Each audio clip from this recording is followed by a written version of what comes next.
Welcome to mega 9 TV. Smart phone చేతిలో ఉంది కదా అని నిజాలు తెలియకుండా సోషల్ మీడియాలో పెట్టే పోస్టులు ఎంతటి అనార్థాలకు దారి తీస్తున్నాయో చెప్పడానికి కేరళలో జరిగిన ఘటనే నిదర్శనం. రద్దీగా ఉన్న బస్సులో జరిగిన చిన్న గొడవను ఒక మహిళ వీడియో తీసి లైంగిక వేధింపులు అంటూ సోషల్ మీడియాలో పోస్ట్ చేసింది.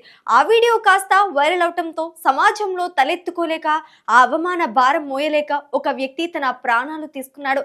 చేయని తప్పుకు నింద పట్టంతో కుమిలిపోయి ఆత్మహత్య చేసుకున్న ఆ వ్యక్తి పేరు దీపక్. ఈ ఘటన ఇప్పుడు కేరళ వ్యాప్తంగా సంచలనం సృష్టిస్తోంది. అసలు ఆ రోజు బస్సులో ఏం జరిగింది, ఆ వీడియోలో ఏముంది? కేరళలోని కోజికోడ్కు చెందిన 42 ఏళ్ల దీపక్ పుతిరాయ ప్రాంతంలో నివాసం ఉంటున్నాడు. ఒక ప్రైవేట్ కంపెనీలో సేల్స్ మేనేజర్గా పనిచేస్తున్నాడు. జనవరి 16న దీపక్ పయ్యనూరు వెళ్లేందుకు బస్సులో ప్రయాణిస్తున్నాడు. బస్సు రద్దీగా ఉండటంతో పక్కన ఉన్న మహిళను తాకాడనే ఆరోపణ వచ్చింది.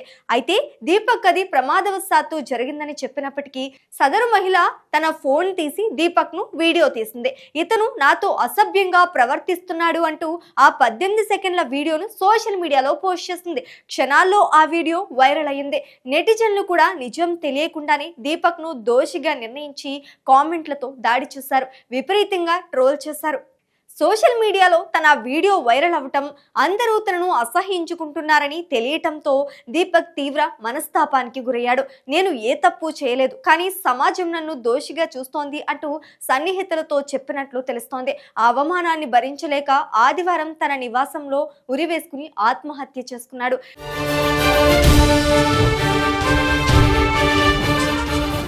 దీపక్ మరణ వార్త తెలుసుకున్న కుటుంబ సభ్యులు, స్నేహితులు కన్నీరు మున్నీరుగా విలసిస్తున్నారు. కేవలం సోషల్ మీడియాలో పాపులారిటీ కోసమే ఆ మహిళ ఇలా చేస్తుందని, దీపక్ చాలా మంచివాడని వారు చెప్తున్నారు. ఆ మహిళపై కఠిన చర్యలు తీసుకోవాలని డిమాండ్ చేస్తున్నారు.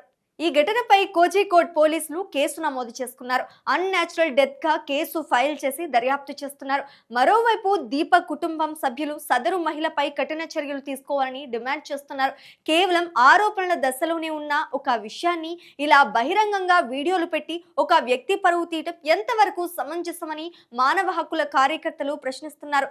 పోలీసులు ఆ వైరల్ వీడియోను, అందులోని సంభాషణలను క్షుణ్ణంగా పరిశీలిస్తున్నారు. మరోవైపు ఈ విషయంపై కేరళ రాష్ట్ర మానవ హక్కుల కమిషన్ తీవ్రంగా స్పందించింది.